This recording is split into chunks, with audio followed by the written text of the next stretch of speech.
नमस्कार दोस्तों, बाल विकास स्कूल खादरा के YouTube चैनल पर आपका एक बार फिर से स्वागत है। मैं योगेश सैनी नंबर सिस्टम की अगली क्लास लेके आपके लिए आया हूँ।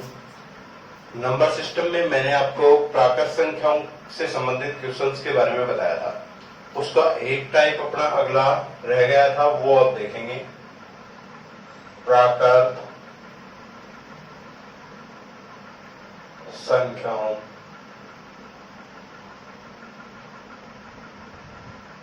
प्राकृत संख्याओं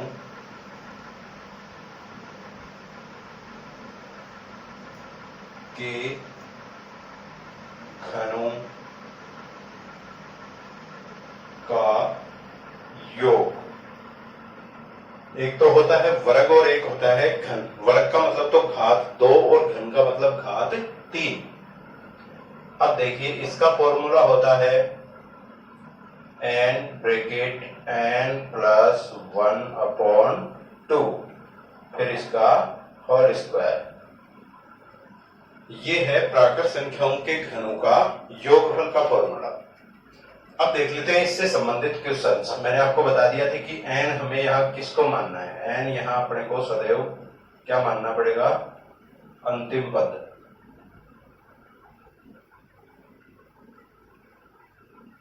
n का मान कौन सा होगा? जो संख्याओं में अंतिम पद होगा। अब बात कर लेते हैं इससे रिलेटेड क्वेश्चंस की। तो यहां मैं बात करूं तो वही अपना फंडा है, बस इसके अंदर घन आ गया। इससे पहले वाले में वर्ग था और इससे पहले डायरेक्ट क्या था? घन और वर्ग दोनों नहीं थे, डायरेक्ट क्या था? योग। लेकिन ये अब पोजीशन है वो घन वाली है, तो फॉर्मूला भी यहाँ देखो चेंज होता जा रहा है। सबसे पहले अपना फॉर्मूला था n प्लस 1/2। इसके बाद में n plus 1 bracket 2n plus 1, इसके भाग में 6। अब कौन सा आ गया तीसरा वाला? ये। अब बात करते हैं इसके संबंधित क्वेश्चंस की। तो पहला इससे संबंधित जो क्वेश्चन है वो है अपना प्रथम 10 प्राकृत संख्याओं के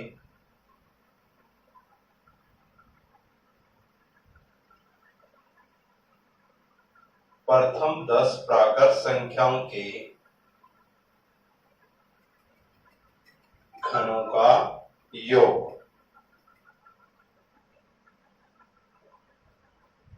ऐसा क्वेश्चन अपने कंपटीशन एग्जाम में आएगा। प्रथम 10 प्राकृत संख्याओं के घनों का योग क्या होता है? अब अपने को यहां ध्यान देना है, प्राकृत संख्याओं की किसकी बात हो रही है? घन की बात हो रही है, यानी कि घात 3 की बात हो रही है। इसका मतलब हमें यहाँ ये फॉर्मूला पुटअप करना है, n ब्रैकेट n प्लस 1/2, फिर इसका होल स्क्वायर। ये फॉर्मूला मैं बार बार क्यों लिख रहा हूं? क्योंकि इससे ही अपने को रूटीन में आ जाएगा, याद हो जाएगा। बोलते हैं ना, बादाम खाने से होगा, लेकिन बादाम खाने से नहीं होगा, ये देसी भाषा में बछड़ी खाने से होगा। इसका अपने को बार बार प्रयास करना पड़ेगा, तब जाके आएगा। n ब्रैकेट n प्लस 1/2 का होल स्क्वायर। अब इसमें n है अपना अंतिम पद। अब देखिए दोस्तों, मैंने आपको बताया था कि एक तो ऐसे लैंग्वेज में क्वेश्चन होगा, और लैंग्वेज में ना देकर के इसी क्वेश्चन को ऐसे भी लिख सकता है, 1 की घात 3 प्लस 2 की घात 3 प्लस 3 की घात 3 dash dash dash dash plus 10 की घात 3 बराबर क्या होगा? यानी इसका आंसर क्या होगा? इसका योगफल क्या होगा? ये भी वही बात है, 1 की घात 3 यानी 1 का घन, 2 का घन। ये प्राकृत संख्याओं के घन की बात हो गई, कहां तक? 10 तक। अब n की बात की है हमने, n क्या है? अंतिम पद। तो n की जगह में क्या ले लूंगा यहाँ पे? 10। आशा करता हूं सबको समझ में आ गया होगा कि ये 10 मैंने यहाँ n के बराबर क्यों लिया है, क्योंकि मैं बार बार इसको बता रहा हूं, n बराबर होगा अंतिम पद। और इस क्वेश्चन को एग्जाम में ऐसे भी दे सकता है और ऐसे भी दे सकता है, ये दोनों एक ही बात है। इसमें भी प्रथम 10 प्राकृत संख्याओं की बात हो रही है, इसमें भी प्रथम 10 प्राकृत संख्याओं की बात हो रही है, क्योंकि प्राकृत संख्याएं कहां से स्टार्ट होती हैं? 1 से। अब बात कर लेते हैं इस क्वेश्चन के हल की। क्वेश्चन का हल होगा 10 फिर इसके बाद में ब्रैकेट में 10 और 1 कितना होता है 11 भाग 2 और इसका होल स्क्वायर। इसको और आगे अपन लोग सॉल्व करेंगे तो ये हो जाएगा 10 गुणा 11 बटे 2 का होल स्क्वायर। इसका मतलब हो गया 11 को 10 से गुणा करेंगे तो 110 बटे 2, फिर इसका होल स्क्वायर। इसको और आगे सोल्व करेंगे तो 110 को 2 से अपन काट देंगे, इसका हो जाएगा 55 का होल स्क्वायर। अब देखिए दोस्तों 55 ये एक बड़ी संख्या आ गई और इसका वर्गमूल, इसका अपने को वर्ग करना है, स्क्वायर करना है। अब ये मैं आपको बता दूंगा, वर्गमूल और घनमूल पढ़ाऊंगा ना तब, लेकिन यहां मैं इसको सोल्व कर रहा हूं, इसके ऊपर आप थोड़ा सा ध्यान देना। 55 का वर्ग आ गया है, इसको अपन जल्दी से सोल्व करके कैसे लिखेंगे। सबसे पहले इसका इकाई अंक देख लेंगे, ये है 5। 5 का वर्ग करके यहां लिखो 5 5 25। 25 का इकाई अंक हमने यहाँ लिख दिया, लेकिन इकाई अंक नहीं लिखना, यहां लिखना है अपने को, जैसे अपन गुणा करते हैं ना 55 को 55 से। जनरली अपन लोग क्या करते हैं, 55 को अगर 55 से गुणा करना होता है तो 5 5 25 करके यहाँ 5 ही लिखते हैं। लेकिन दोस्तों इसमें अपने को क्या करना है, डायरेक्ट इसको गुणा करके कैसे लिखेंगे। देखो 55 का स्क्वायर है, इसका मतलब 5 का जो स्क्वायर होगा वो अपन यहां लिख देंगे, क्या हो गया 25। इसके बाद में जो अगला अंक अपने पास बचता है दहाई का, इसको अगली संख्या से गुणा करके यहां लिख देंगे 5 6 30। तो इस संख्या का सॉल्यूशन क्या आ गया अपने पास, 55 का स्क्वायर का सॉल्यूशन क्या आया 3025। ये फॉर्मूला आपका उसी संख्या में काम करेगा जहां इकाई का अंक क्या होगा 5 होगा। एक बार दोबारा से देख लो, मैंने इसका स्क्वायर कैसे कर दिया। 5 का सबसे पहले इकाई, जहां भी इकाई का अंक 5 हो उसमें आप लोग इस ट्रिक को काम में ले सकते हैं। ये ट्रिक है दोस्तों, इकाई वाले अंक का स्क्वायर याद करेंगे, पहले इसका वर्ग कर लेंगे 5 5 25 ऐसे का ऐसे लिख दिया। उसके बाद में जो दहाई वाली संख्या है उसको अगली संख्या से गुणा करके लिख देंगे 5 6 30। इसका उत्तर अपने पास आ गया 3025। आप लोग वैसे भी करके देख सकते हो, अगर आपके पास टाइम बचा हुआ है, ज्यादा टाइम है तो आप लोग करके देख सकते हो, लेकिन इसका मैंने यहां थोड़ा जल्दी करने के लिए ये काम में लिया है। बिल्कुल भी घबराने की जरूरत नहीं है, मैं ये आपको आगे बताऊंगा जब वर्गमूल और घनमूल अपना आगे का टॉपिक होगा ना, क्रम से पढ़ाएंगे, उसमें मैं आपको ये ट्रिक बताऊंगा कि कैसे मैंने 55 का स्क्वायर डायरेक्टली किया। अब इसके बाद में अपन लेते हैं ये 3025, तो इसका सॉल्यूशन हो गया प्रथम 10 प्राकृत संख्याओं के घनों का योग, यानी कि इन सब का अगर अपन योग करेंगे तो इसका ये आंसर होगा। अब इसके बाद में एक और क्वेश्चन ले लेते हैं ऐसा ही, इसी से रिलेटेड एक और क्वेश्चन लेंगे। दूसरा क्वेश्चन है, ये है अपना प्रथम 5 प्राकृत संख्याओं का, 2 एग्जांपल्स बता देते हैं इसके बहुत है ना। प्रथम 5 प्राकृत संख्याओं का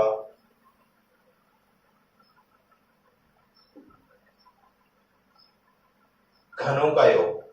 इस बार कौन सा आ गया, प्रथम 5 प्राकृत संख्याओं का। ये देखिए कैसे करेंगे। अब इसमें प्रथम 5 की बात हो रही है तो n के बराबर क्या ले लेंगे 5, और इसको गुणा कर देंगे किससे 6 से, क्योंकि यहां क्या है n ब्रैकेट n प्लस 1 बटे 2 फिर इसका होल स्क्वायर, ये अपना फॉर्मूला था। प्रथम 5 की बात हो रही है, इसका मतलब अंतिम जो प्राकृत संख्या होगी 5 में वो कौन सी होगी, 5 ही होगी, क्योंकि प्राकृत संख्याएं कहां से स्टार्ट होती हैं 1 से, और यहाँ किसकी बात हो रही है प्रथम की। अब 5 को अपन ने रख दिया n के बराबर, अब n प्लस 1 में मैं रख दूंगा 6 बटे 2 और इसका स्क्वायर 5 6 30, 30 बटे 2 का होल स्क्वायर।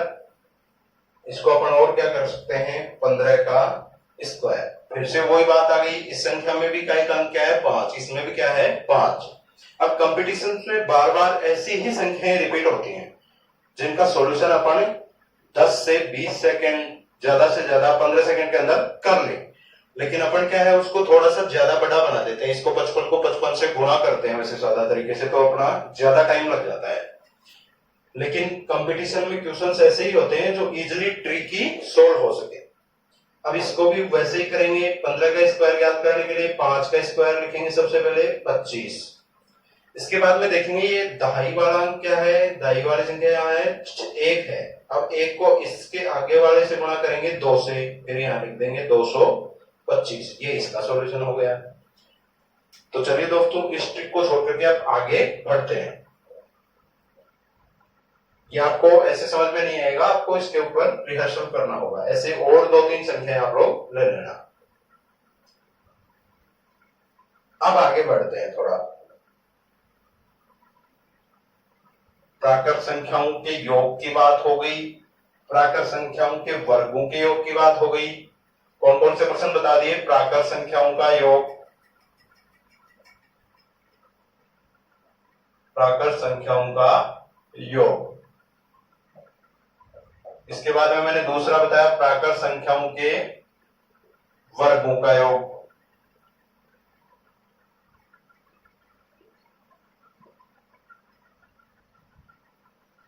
इसके बाद में तीसरा मैंने बताया है प्राकृत संख्याओं के घनों का योग।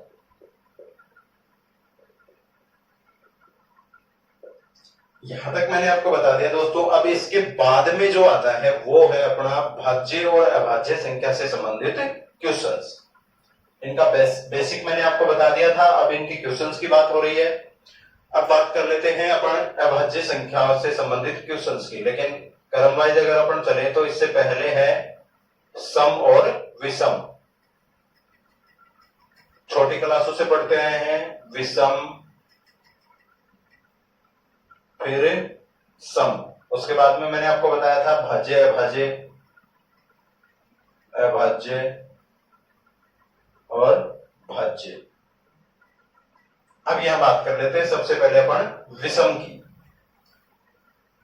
फिर वही प्रोसेस है, इस क्रम में क्वेश्चन आएगा विषम संख्याओं का योगफल। विषम संख्याओं का योगफल, इसका फॉर्मूला होता है अपना n स्क्वायर। आप लोग इसको नोट कर लें। विषम संख्याओं के योग का फॉर्मूला होता है अपना n स्क्वायर। n के बारे में मैंने आपको बार बार बताया है, n होगा अपना अंतिम पद, यानी कि जहां तक की संख्याएं अपने को दे रखी हैं उसका अंतिम पद ही क्या होगा, n मान होगा। जैसे 5 प्राकृत विषम संख्याओं की बात हो रही है तो अपने को इसमें यह देखना है कि 5वीं प्राकृत और विषम संख्या कौन सी होगी, या फिर शर्त में ये आए, जैसे मान लो क्वेश्चन आ गया अपना प्रथम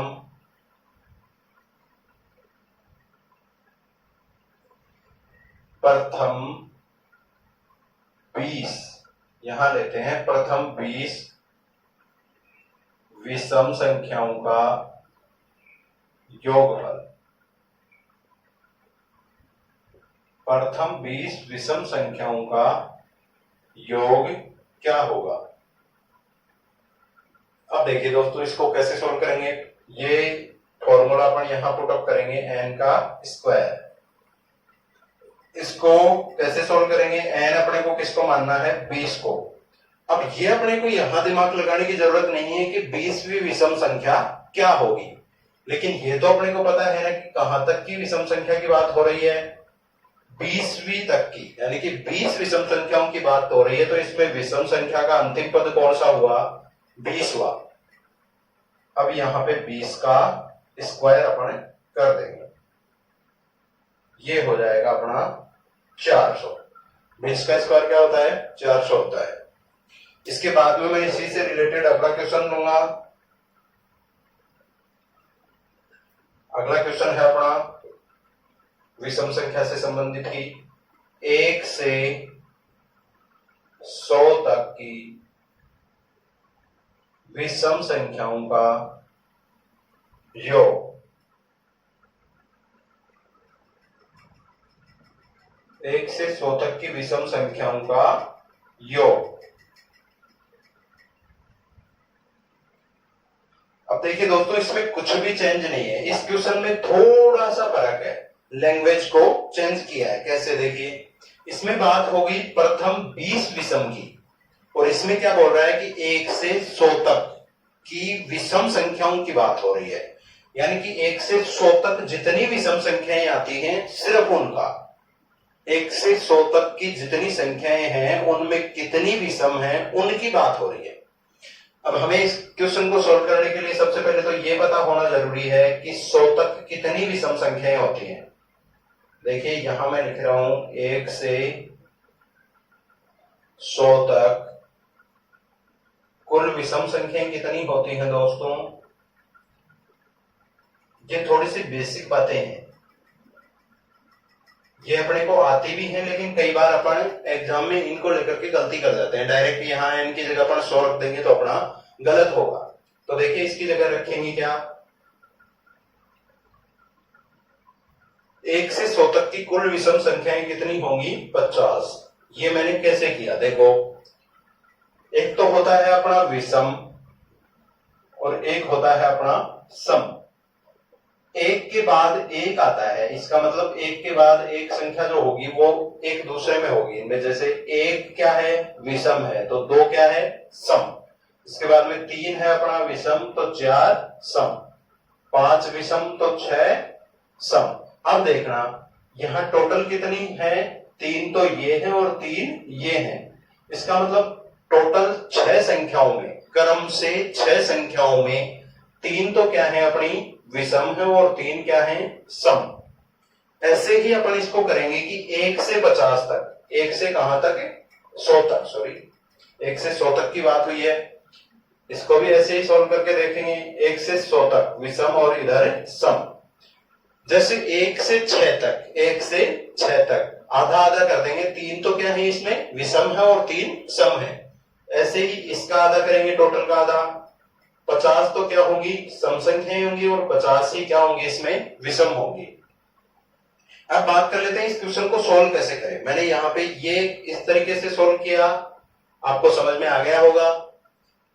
1 से 100 तक कुल विषम संख्याएं कितनी होती हैं 50। अब अपना n के बराबर का मान आ गया क्या 50। n अपने को क्या लेना है, यहाँ फॉर्मूला तो होगा अपना n स्क्वायर, लेकिन अपने को ये पता होना चाहिए कि n के बराबर यहाँ क्या रखे। अब इसमें वो ही सिस्टम है, n बराबर अपना अंतिम पद होगा, लेकिन अंतिम पद होगा क्या जब अपने को ये पता होगा कि 1 से 100 तक कितनी विषम संख्याएं होती हैं। अब मैंने यहां से निकाल लिया n बराबर 50, यानी विषम संख्याएं टोटल कितनी है 50, तो nवां पद क्या होगा 50वीं विषम संख्या। ठीक है दोस्तों, अब इसका अपने को टोटल निकालने के लिए 50 का क्या कर देना है होल स्क्वायर, ये हो जाएगा दोस्तों आपका 2500।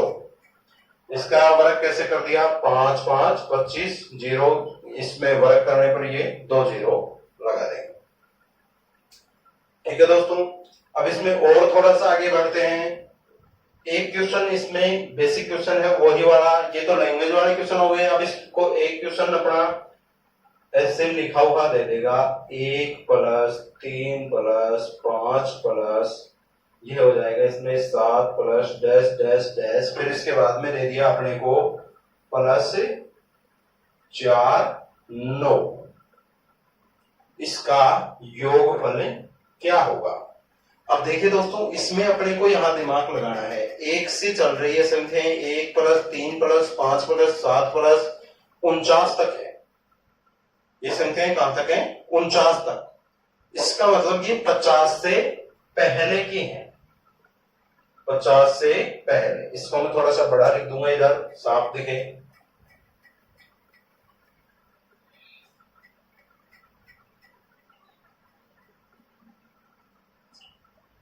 अब इस बार क्वेश्चन में बात हो रही है 1 से 49 तक की विषम संख्याओं की। तो 1 से 49 तक टोटल विषम संख्याएं कितनी हो गई। अब इनको ऐसे गिनेंगे, अगर अपन 1 3 5 7 ऐसे गिनेंगे तो भी अपने पास क्या आएगा 25 आएगा। आप लोग करके देख लेना।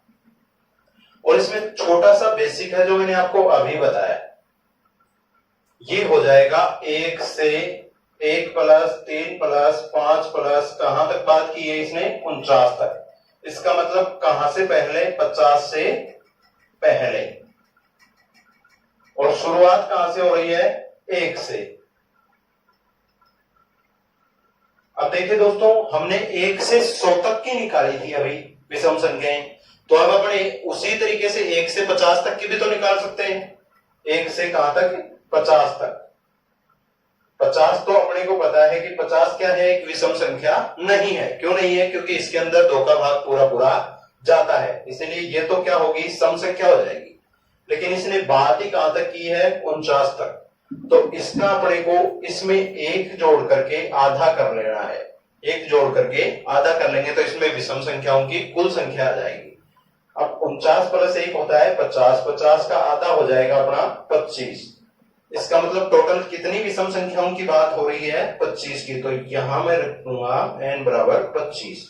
अब 25 का स्क्वायर अगर अपन लोग करते हैं तो ये वही बात आ गई। इसमें इकाई का अंक 5 है, तो इसका वर्ग करके लिखेंगे 5 5 25। 2 को 3 से गुणा करके लिखेंगे 2 3 6, और 25 का वर्ग भी क्या होता है? 625। ये अपना आंसर हो गया। इसके बाद में दोस्तों अपन बात कर लेते हैं सम संख्याओं की। इसके बाद में अपन बात करेंगे सम संख्याओं के योग की। देखिए इसमें से कैसे क्वेश्चन आएंगे। अभी हमने बात की है विषम संख्याओं के योग की, इस बार बात कर रहे हैं सम संख्याओं के योग से रिलेटेड क्वेश्चन। इसका फॉर्मूला होगा दोस्तों n ब्रैकेट n प्लस 1, ये इसका फॉर्मूला हो जाएगा। इसमें भी वही है, n बराबर अपने को अंतिम पद मानना है। अब इससे रिलेटेड क्वेश्चंस होंगे, जिसमें पहला क्वेश्चन है आपका, जैसे इसमें भी वही देगा कि 1 से 30 तक की सम संख्याओं का 1 से 30 तक की सम संख्याओं का योग। देखिए दोस्तों, अगर अपने कोई फॉर्मूला पता है, फॉर्मूले में n की वैल्यू क्या रखनी है वो पता है, तो अपन इस क्वेश्चन को कर सकते हैं। फिर से क्वेश्चन के ऊपर ध्यान देंगे, 1 से 30 तक की सम संख्या। अब वैसे तो अगर अपन लोग देखें तो 1 से 30 तक कितनी संख्याएं आ गई? टोटल 30 आ गई। लेकिन इनमें सम संख्याएं कितनी हैं, उन्हीं का योग करना है अपने को। जैसे 1 से 30 तक संख्याएं तो क्या हो गई? 1 2 3 4 5, इसमें सम विषम सभी आ गई। लेकिन इसके साथ शर्त क्या दी है इसने? 1 से 30 तक जितनी भी सम संख्याएं आती हैं सिर्फ उनका योग। 1 से 30 तक जितनी सम संख्याएं आती है सिर्फ उनका ही अपने को योग करना है। फिर से अपन वही ट्रिक काम में लेंगे। 1 से कहां तक? 30 तक। विषम भी देख लेते हैं और सम भी। इसका आधा करके लिख देंगे। 30 का आधा कितना होता है? 15 होता है। 15 तो क्या होंगी? इसमें सम संख्या होंगी, और 15 क्या होंगी? विषम संख्या होंगी। अब देखिए दोस्तों कैसे। अब इसमें अपने पास सम संख्या आ गई कितनी? 15। तो 1 से 30 तक की सम संख्याओं की संख्या कितनी है? 15। तो n बराबर रख देंगे, जो आया अपने पास 15 आया। अब इसमें फॉर्मूला पुटअप करेंगे, n ब्रैकेट n प्लस 1, तो 15 ब्रैकेट 15 और 1 16। इसको और आगे सोल्व करने पर आ जाएगा, 15 को 16 से गुणा करेंगे तो ये आता है दोस्तों 15 का स्क्वायर होता है 225, और 225 में 15 जोड़ने पर आता है अपना 240। इसको गुणा करेंगे तो यही आंसर आएगा। देखिए कैसे। 15 को पहले 6 से गुणा कर लेते हैं, 15 6 30, 15 6 30 होते हैं। 30 का यहाँ पे 0 आ गया, 3 हमने इधर उतार लिया। अब गुणा करना है 15 को 1 से, 15 एकम 15 और 3 15 6 90 होते हैं ना, ये गलत हो गया, सॉरी। 15 6 90, इधर 9 आएगा। 15 एकम 15 और 9 24, ये अपना आंसर होगा 240। ऐसे अपन लोग जल्दबाजी में कभी कभी गलती कर देते हैं, तो आप लोग ऐसा ना करें। आप लोग इसके ऊपर बार बार प्रैक्टिस करें, ऐसी गलतियां नहीं होंगी। ये हो गया अपना सम संख्याओं की बात। इसके बाद में अपन बात कर लेते हैं एक और इससे रिलेटेड क्वेश्चंस। तो सम संख्याओं से रिलेटेड एक और क्वेश्चन होगा, जैसे अपने पास ये बता दिया मैंने, अब इसी को एक और लैंग्वेज में दे देगा। आपको ऐसे दे दिया, मान लो थोड़ा सा घुमा देगा क्वेश्चन को, क्वेश्चन नंबर 2 आपको ऐसे दे दिया, प्रथम 30 सम संख्याओं का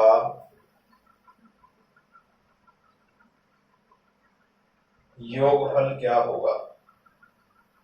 ये क्या है, बेसिक क्वेश्चन है जो कंपटीशन एग्जाम में आते हैं। प्रथम 30 सम संख्याओं का योगफल क्या होगा। इसमें डायरेक्ट ही अपने को दे रखा है कि सम संख्याएं कितनी हैं, 30 है। अब इसमें तो n बराबर अपने को निकालने की जरूरत नहीं है, क्योंकि इसमें तो दे रखा था कि 1 से 30 तक जितनी सम संख्याएं आती हैं, इसमें डायरेक्ट दे रखा है प्रथम 30, यानी कि सम संख्याएं कितनी हैं, 30। अब वो जहां तक भी हो, अब इसमें अपने को n बराबर मान लेना है 30। इसको कर लेंगे अपन 30 गुणा 31, ये हो जाएगा अपना 31 को 3 से गुणा करेंगे तो 93 आता है, इसके 0 का 0, ये हो जाएगा इसका सॉल्यूशन 930। ये मैंने इसको उसी से किया है, n ब्रैकेट n प्लस 1 से। ये था दोस्तों अपना सम और विषम संख्याओं के योगफल से संबंधित क्वेश्चन। तो चलिए दोस्तों अब इसके आगे चलते हैं। संख्या पद्धति में इसके आगे है अपना भाज्य और अभाज्य संख्या। इसके बाद में बात करते हैं भाज्य और अभाज्य संख्याओं। देखिए उनसे रिलेटेड कौन कौन से क्वेश्चन एग्जाम में आ सकते हैं। अब भाज्य और अभाज्य संख्या से रिलेटेड क्वेश्चन करने के लिए अपने को सबसे पहले तो ये पता होना चाहिए कि जनरली इसमें क्वेश्चन आते कहां तक की संख्याओं के हैं और अभाज्य संख्याएं होती क्या हैं और भाज्य संख्याएं कौन कौन सी होती हैं। देखिए दोस्तों, इसको सॉल्व करने के लिए अपने को सबसे पहले ये पता होना चाहिए कि अपन बात कर लेते हैं एक बार 100 तक की संख्याओं की। मैंने पहले भी आपको बताया था कि जनरली जो क्वेश्चन आता है वो अपने को 100 तक की संख्याओं का तो उसमें पता होना ही चाहिए। पहले बात कर लेते हैं अभाज्य संख्याओं की। देखिए दोस्तों, अभाज्य संख्या वे संख्याएं होती हैं जिनका वर्ग में मान अपने पास पूरा नहीं आता है, ऐसे मान लो आप लोग। अब इसमें जैसे अपन अभाज्य संख्या की मैंने परिभाषा की बात कर ली थी आपसे, भाज्य संख्या की परिभाषा की बात कर ली थी, इसके उदाहरण भी हो गए थे। अब इससे रिलेटेड क्वेश्चंस, लेकिन इसके क्वेश्चन करने के लिए अपने को कुछ बेसिक पॉइंट है, मोस्ट है, इनका पता होना जरूरी है। एक तो देखिए दोस्तों, ये टेबल आपको याद रखनी है कि 1 से 25 तक की कुल कितनी अभाज्य संख्याएं होती हैं, 9। 1 से 25 तक कुल कितनी अभाज्य संख्याएं होती हैं, 1 से 25 तक कुल कितनी अभाज्य संख्याएं होती हैं, 9। इसके बाद में है 25 से 50 तक। 25 से 50 तक आपकी कुल कितनी अभाज्य संख्याएं होती है, ये होती हैं 6। इसके बाद में है आपका 50 से 75 तक की कितनी होती हैं, ये भी आपकी 6। आगे है आपका 75 से लेके 100 तक कितनी होती हैं, ये 4 होती हैं। अब अगर एग्जाम में आपको ये पूछ ले कि 1 से 100 तक कितनी अभाज्य संख्याएं होती हैं। देखो दोस्तों, हमने यहां सॉल्व किया है 1 से 25 तक अभाज्य संख्याएं कितनी होती हैं, 9 होती हैं। ये मैंने आपको इसकी परिभाषा बताई थी, तब बताया भी था कौन कौन सी है मोनोन संख्याएं। 25 से 50 तक की बात करें तो इसमें 6 होती हैं, 50 से लेकर 75 तक 6 होती हैं, 75 से 100 तक 4 होती हैं। अब अगर अपन इसे बात कर रहा है अगला 1 से 100 तक की, तो अपन इनको टोटल कर देंगे तो ये आ जाएगा ना, बताओ 9 और 6 कितना होता है, 15। 15 और 6 21, 21 और 4 25। इसका मतलब 1 से 100 तक कुल कितनी अभाज्य संख्याएं होती हैं, 25 होती हैं। और अगर आपसे बात करें 1 से 50 तक, 1 से 50 तक कुल कितनी अभाज्य संख्याएं होती हैं, तो वो होंगी आपकी 15। ये संख्याएं मैं याद नहीं रख रहा हूं, मैं इन संख्याओं को आपको बता रहा हूं इस टेबल के माध्यम से। आप भी बहुत ही आसान है, इसको थोड़ा सा एक बार आप कॉपी में लिखेंगे, फिर उसके बाद में एक बार देखेंगे तो आपको याद हो जाएगा, माइंड में सेट हो जाएगा। 1 से 25 तक की अभाज्य संख्याएं हैं 9, 25 से 50 तक की अभाज्य संख्याएं हैं वो होंगी 6, 50 से 75 के बीच में 6 और 75 से 100 के बीच में 4। अब बात कर लेते हैं 1 से 50 तक। 1 से 50 तक लेने के लिए इन दोनों को जोड़ देंगे, 9 और 6 15। 1 से 50 तक कितनी हो गई? 15। 1 से 100 तक की बात तो कर रहा है, तो इनको सबको अपन जोड़ देंगे। यही है बस। इसके बाद में इसका एक और था कि एक ना तो क्या है भाज्य और ना ही अभाज्य। एक इन दोनों में से किसी का भी उदाहरण नहीं है। इसके बाद में अपना जो तीसरा पॉइंट था वो क्या था कि सबसे छोटी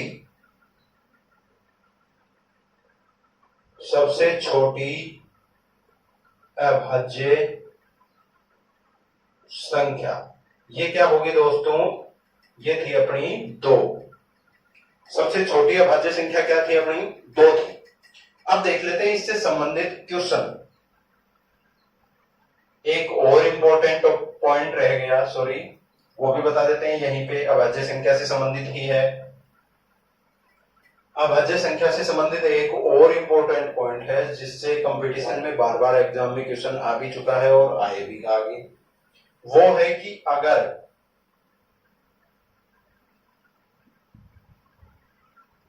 तीन अभाज्य संख्याओं का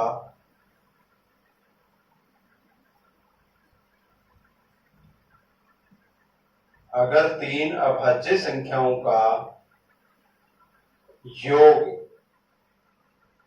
तीन अभाज्य संख्याओं की बात हो रही है, अगर उनका योग कोई सम संख्या है, आप लोग इस बात को नोट कर लें, फिर बताऊंगा इसमें से क्वेश्चन कैसा आएगा, इस पॉइंट से संबंधित क्वेश्चन कैसा होगा।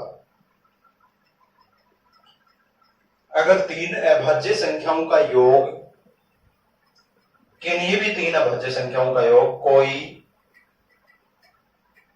सम संख्या है,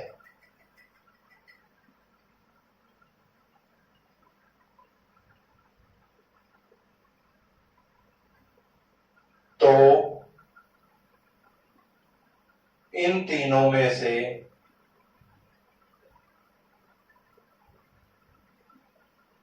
दो हमेशा शामिल होगा।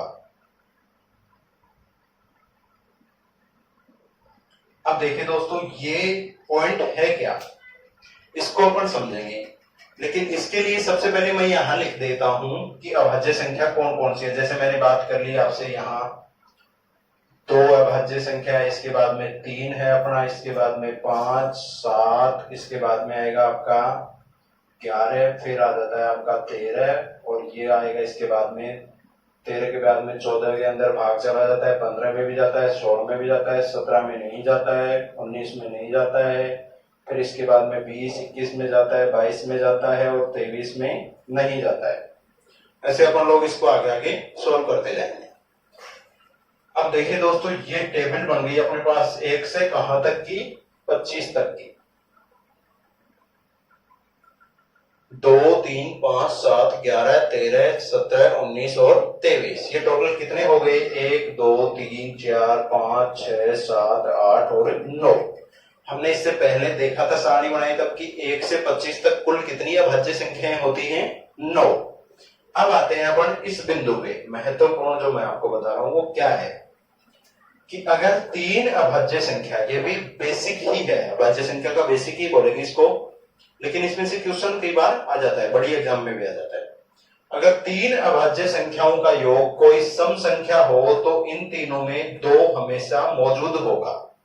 देखिए दोस्तों, पहले अपन बात करके देख लेते हैं कि ये 3 क्या हैं? अभाज्य संख्या है। कौन कौन सी हैं? क्वेश्चन क्या होगा? 2, 3 अभाज्य संख्याओं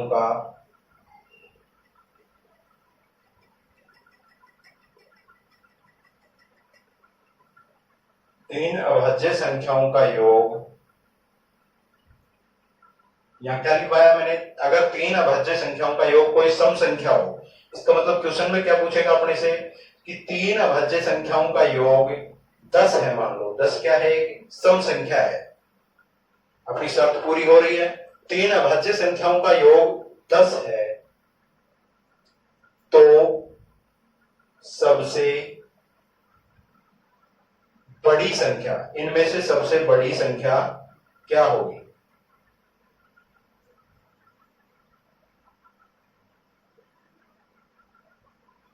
अब कई इसमें क्या करेंगे कि इसमें अभाज्य संख्या को तो छोड़ देंगे और बाकी तीन संख्या को जोड़ करके देख लेंगे कि किस किस का योग 10 हो रहा है। ऐसा भी अपने को नहीं करना है। देखिए दोस्तों, ये होगा तीन अभाज्य संख्याओं का योग 10 है तो सबसे बड़ी संख्या क्या होगी? अपनी इसमें सबसे बड़ी संख्या क्या होगी ये अपने को बताना है। अब हमने इसमें एक रूल सीखा है कि अगर तीन अभाज्य संख्याओं का योग कोई सम संख्या है तो इन तीनों में दो हमेशा शामिल होगा। इसका मतलब इसको हल करते हैं। तीन अभाज्य संख्याएं मान लो मैंने ले ली, पहली है ए, दूसरी बी और तीसरी सी। तो इसका मतलब इनमें से मैं मानो जैसे कि एक संख्या तो क्या होगी अपनी, दो होगी। कोई भी संख्याएं हैं तीन, एक्स वाई जेड, कोई भी तीन संख्याएं, इनमें से एक तो क्या होगा अपना, दो होगा।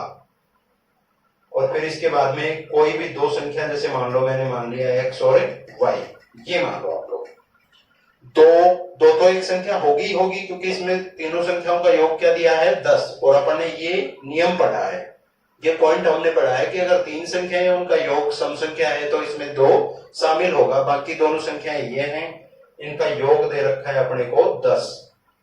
तो अपन यहां से x प्लस वाई का मान निकाल सकते हैं ना, बोलो, ये हो जाएगा 8।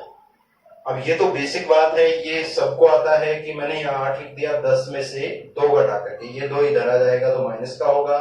अब यहाँ x प्लस वाई क्या होगा, 8 होगा। अपने को कंपटीशन में जितना कम हो सके सोल्व करके लिखना है ताकि अपना क्वेश्चन जल्दी से सोल्व हो सके। अब मैंने यहां लिखा x प्लस वाई का योग कितना हो गया, 8। अब आपको देखना है अभाज्य संख्याओं की सारणी में। अभाज्य संख्याओं की सारणी में आपको ये देखना है कि ये जो 8 है, ये जो 8 है इससे रिलेटेड ये बाकी दो संख्याएं कौन सी होंगी। अब अपने को भाग देना है 8 में किसका, 2 का। कितना आया, 4। अब आप लोग 4 में एक बार तो एक जोड़ करके लिख दो और एक बार एक घटा करके लिख दो। जैसे यहां मैंने एक घटा करके लिखा तो इधर आ गया क्या, 3। एक जोड़ करके लिखेंगे तो इधर आ गया 5। अब दो संख्याएं तो अपने पास ये हो गई। ये क्या है, इस क्वेश्चन को सोल्व करने की ट्रिक है। इनका योग 8 है लेकिन अपने को वो तो पता नहीं है ना कि अभाज्य संख्या कौन कौन सी है दो से अलावा। तो वो निकालने के लिए अपन ये करेंगे, 8 में 2 का भाग दे दिया, फिर इसमें एक जोड़ करके लिख दिया और एक घटा करके लिख दिया। इधर आ गया 3 और इधर 5। अब इसके बाद में देखते हैं कि एक संख्या तो ये प्राप्त हुई, दूसरी ये और तीसरी अपने पास 2 ऑलरेडी है। तो अपन इनको जोड़ करके देख लेते हैं। 2 प्लस 3 प्लस 5 बराबर क्या होता है, 10 ही होगा। 2 और 3 5, 5 और 5 10। अब इसमें से क्या पूछा है अपने को, इन तीनों में से सबसे बड़ी संख्या क्या होगी, तो वो कौन सी होगी, 5। अपना उत्तर क्या हो जाएगा, 5 सही होगा। तो देख लीजिए दोस्तों, आप लोग इसको सोल्व कर सकते हैं। अब यहां देखिए, इसका एक और उदाहरण मैं आपको बता देता हूं। यहां तो 4, इसका आधा करने पर, एक जोड़ने और घटाने पर अपने को मान प्राप्त हो गया। लेकिन क्या इसके आगे भी होगा, वो भी करके देख लेते हैं। वो कैसे होगा, अगर 1 से ना आए तो दोनों तरफ 2 जोड़ के और 2 घटा करके देख लेते हैं। 2 से भी ना आए तो 3 जोड़ देंगे, 3 घटा लेंगे। 3 से ना आए तो 4 जोड़ लेंगे, 4 घटा लेंगे। यही इसका सॉल्यूशन है। ये सबसे सरल सॉल्यूशन है इसका। इसके बाद में इसका दूसरा एग्जांपल देखेंगे इसी नियम का। जैसे मान लो मैंने 3 संख्याएं यहां ली, मैं यहां पे 2 अभाज्य संख्या कोई भी ले लूंगा। जैसे 5 और 7 12, 12 और 2 कितना होता है, 14। फिर से मैं लिख दूंगा 3 अभाज्य संख्याओं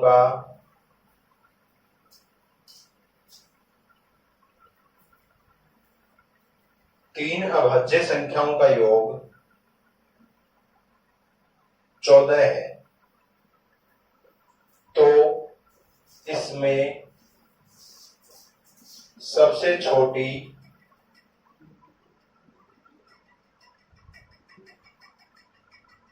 तो वे संख्याएं कौन सी होंगी, एक बार इसको ऐसे ले लेते हैं, तो वे संख्याएं कौन सी होंगी।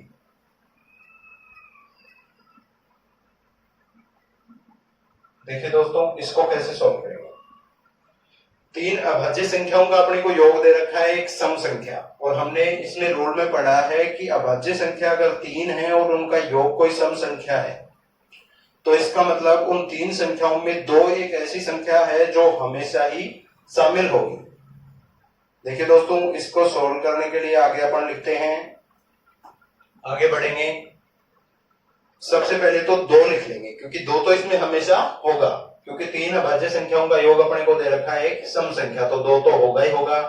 बाकी बच गई कौन सी, x और y, जिनका अपने को पता नहीं है। इन तीनों का टोटल दे रखा है 14। ये मैंने क्यों लिख दिया, एक संख्या 2 है, दूसरी x है और तीसरी y है। इन तीनों का टोटल दे रखा है अपने को 14 है। अब यहाँ पे अपन निकाल लेंगे x प्लस y का मान हो गया अपने पास 14 में से 2 घटाएंगे तो 12 आ जाएगा। x प्लस y का मान कितना आ गया, 12। अब फिर से वही ट्रिक काम में लेंगे, 12 के अंदर भाग देंगे किसका, 2 का, आ गया अपना 6। अब 6 में 1 जोड़ेंगे और 1 घटाएंगे, 6 में 1 जोड़ेंगे और 1 घटाएंगे, 6 में 1 जोड़ने पर आता है अपना 7 और 1 घटाने पर आता है 5, 5 और इधर आ जाएगा 7। देखो देखिए, दोनों अभाज्य संख्या है क्या, बिल्कुल दोनों अभाज्य संख्या, और इन दोनों का योग क्या होता है, 12। तो ये अपनी ट्रिक यहाँ काम कर रही है। इसके बाद में अगर अपना यहाँ आ जाता 11 आता और इधर ये 13 आता, तो देखिए दोस्तों, इसका क्या करना था अपने को, कोई भी संख्या हो, जैसे 11 और 13 का जो योग करेंगे फिर उसके अंदर भी जोड़ेंगे, फिर ऐसे ही 1 जोड़ेंगे 1 घटाएंगे, नहीं आए तो 2 जोड़ेंगे 2 घटाएंगे, उससे भी नहीं आए तो 3 जोड़ेंगे 3 घटाएंगे, ऐसे आएगा ही आएगा।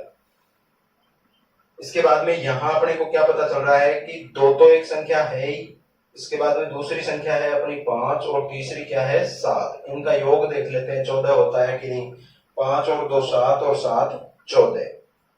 तो वो संख्याएं कौन कौन सी होंगी, तीनों अभाज्य संख्याएं होंगी 2 5 और 7।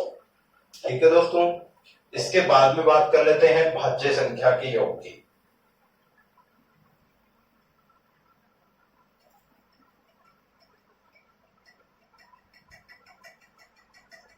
देखिए दोस्तों, अब अपन लोग ये तो देख लिया हमने कि अभाज्य संख्याएं कौन कौन सी होती हैं। अब देखेंगे भाज्य संख्याएं कौन सी होती हैं।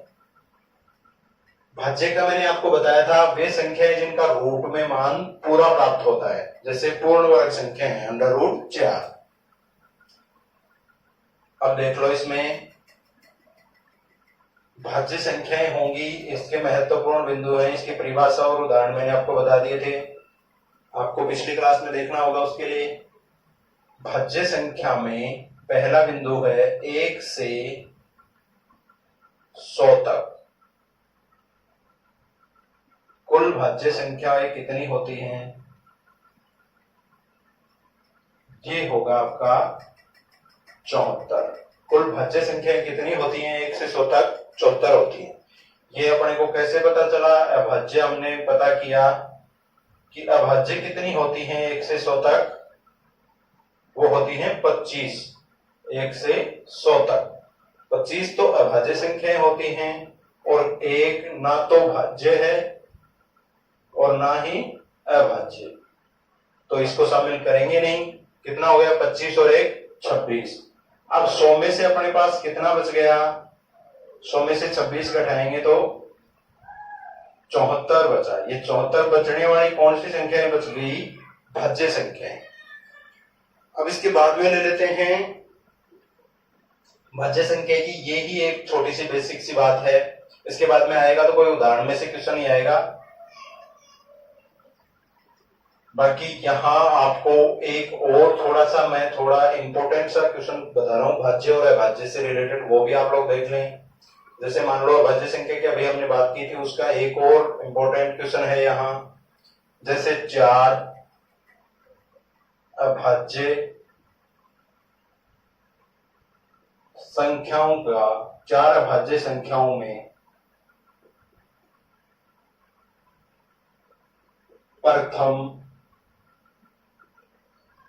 3 का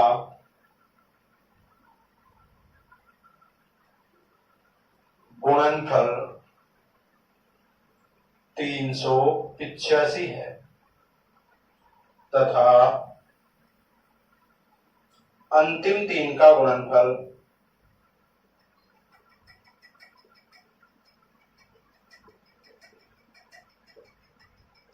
4 अभाज्य संख्याओं में प्रथम 3 का गुणनफल 385 है तथा अंतिम 3 का गुणनफल ये दे देगा आपको 1001 है। तो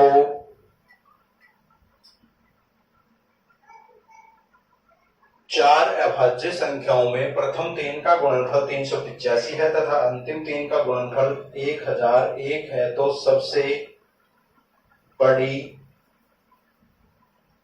या पूछ सकता है सबसे छोटी अभाज्य संख्या क्या होगी, सबसे बड़ी अभाज्य संख्या क्या होगी। मैं बता दूंगा आपको सभी के बारे में कि सबसे बड़ी क्या होगी और सबसे छोटी क्या होगी, लेकिन क्वेश्चन में है सबसे बड़ी अभाज्य संख्या क्या होगी। अब देखिए दोस्तों, अब तक बात हो रही थी 3 अभाज्य संख्याओं की, लेकिन अब क्वेश्चन आ गया 4 से रिलेटेड। तो क्या करेंगे, अभाज्य संख्या क्या होगी। देखिए इसको कैसे सॉल्व करेंगे। इसमें देखना है सबसे पहले तो अपन लेंगे 4 अभाज्य संख्याएं जिनका अपने को पता नहीं है। इसके लिए अपन कोई भी 4 मान लेंगे। मैथ में मानने का तो कुछ जाता नहीं है, आप लोग कुछ भी मान सकते हो, भले आपके पास कुछ हो या ना हो, आप कुछ भी अपने आप को मान सकते हो। इसमें देख लेते हैं 4 अभाज्य संख्याएं जिनमें प्रथम 3 की बात हो रही है। प्रथम 3 लिख दिया मैंने यहां, ये इस क्वेश्चन का हल चल रहा है। a इंटू बी इंटू सी, यानी प्रथम 4 अभाज्य संख्या कौन कौन सी मान लेंगे, ए बी सी और डी। ये अपनी 4 क्या हो गई, अभाज्य संख्या है। अपने को पता नहीं है तो यही मानेंगे। इसके बाद में अपनी 3 अभाज्य संख्या तो मैंने लिख दी। प्रथम 3 तो कौन कौन सी हो गई इसमें, ये वाली। इनका गुणनफल तो क्या दे रखा है, 385। इसकी ट्रिक देख लेना दोस्तों कैसे कर रहा हूं इसको। 4 अभाज्य संख्या से संबंधित अगर ऐसा क्वेश्चन आए तो उसकी ट्रिक ये होगी, ए बी सी शुरू वाली 3 अभाज्य संख्याएं लिख दी मैंने। फिर उसके बाद में लिखूंगा अंतिम 3 अभाज्य संख्याएं, वो हैं बी गुणा सी गुणा डी। इसका दे रखा है अपने को गुणनफल 1001। अब देखिए दोस्तों, अगर अपन लोग इसको काटें तो बी से क्या कट गया, बी, सी से सी। अब ये अनुपात में मान जो आएगा अपने पास वो क्या आएगा, ए अनुपात डी, यानी ए बट्टे डी बच जाएगा। वो देखिए क्या बचेगा, 385 और 1001 को कैसे काटेंगे, अब ये भी समस्या है। तो इसके लिए अपने को मैसेज से आना जरूरी है, वो भी मैं आपको बाद में बताऊंगा। अब जैसे जैसे टॉपिक का नंबर आएगा मैं आपको बताता जाऊंगा ट्रिक।